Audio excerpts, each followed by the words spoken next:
So when I was young, actually when I was quite young, like 21 years old, started really. I was very much into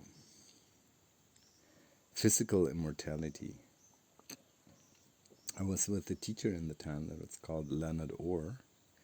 He's the founder of Rebirthing, and he had a great influence in me. I met him, and he looked into my eyes, and there was some kind of a transmission.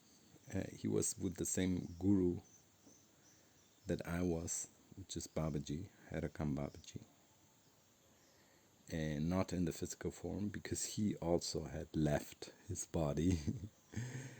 But yeah, Leonard was on this physical immortality, and you think instead of aging.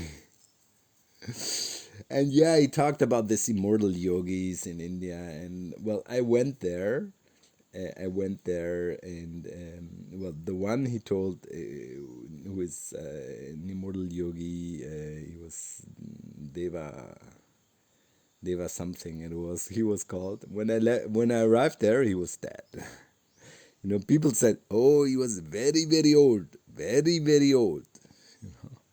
Or maybe they told him he was 300 years old. Maybe he was 300 years old. Who knows? He was living on a tree, and he was completely isolated. But by the time I went there, they just worshipped the tree, because he had been sitting up in the tree in Vrindavan, actually, in place of Krishna and Radha. And well, then I was with this girl Radha in Vrindavan, and I was playing Krishna and Radha, and it just got clear we wanted to go to another immortal yogi who was called Bhartrachi, who lives in the Sariska forest and was supposed to be 2,000 years old. And well, it was just clear to not go there at some point, to move another way and to move forward, to move into life. And well, Leonard Orr, then I heard, has also passed away some years ago, I think 2019. So yeah, he's also gone.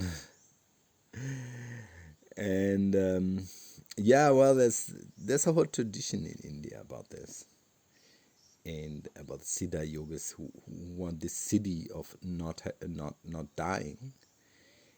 And there was also Sri Aurobindo and the mother, and well, Osho made fun of that. They told this story of like how Aurobindo died, and they couldn't believe that he would die because he was supposed to be a supramental being on earth, and they were sitting around his corpse and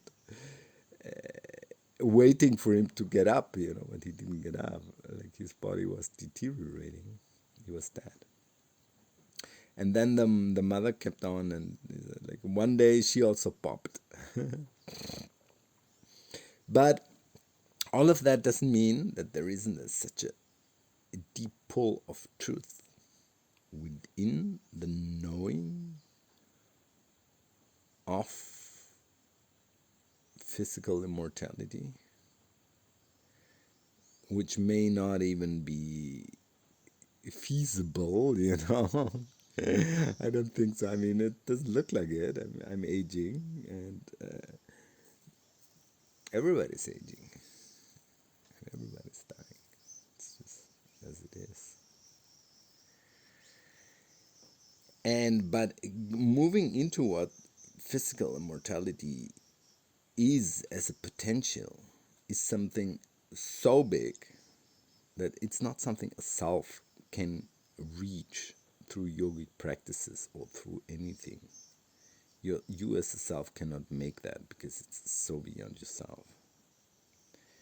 But what's possible is this level of ascension that your higher bodies really move in a way that they can even materialize even after your death. And there are some masters where it's known that they materialize and appear even after their physical death,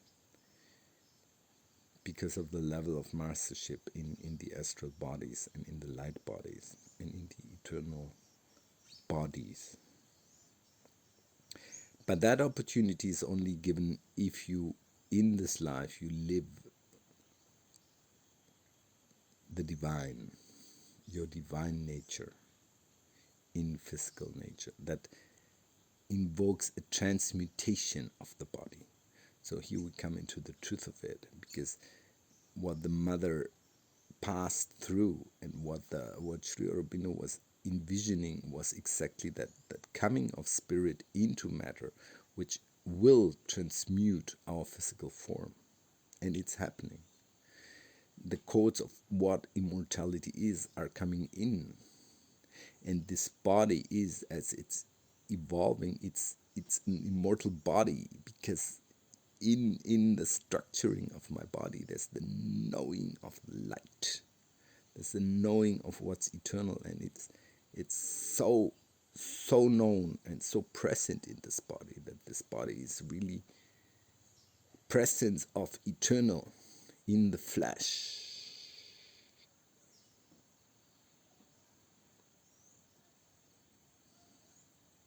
So that is immortality in the physical.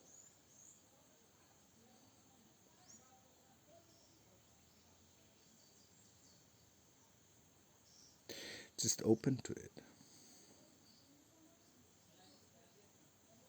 and let that transmutation happen. And it has never happened.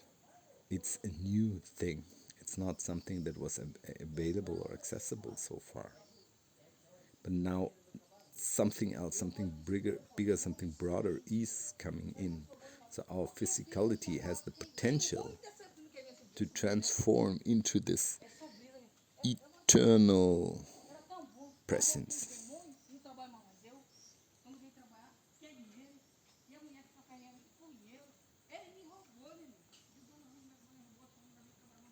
It's here. It's coming. I embody eternal. Embody eternity. I embody eternity.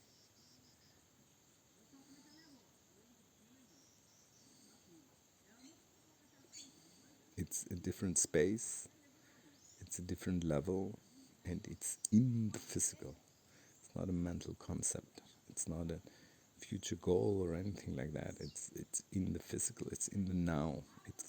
It's the future in the now. The unfathomable future. The future that is beyond anything we could possibly imagine or visualize or realize. It's beyond realization.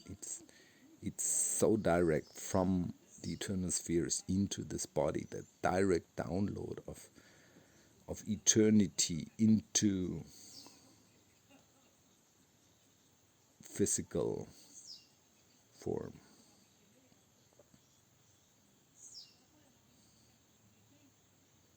And that's the truth of this. Be the immortal in the physical.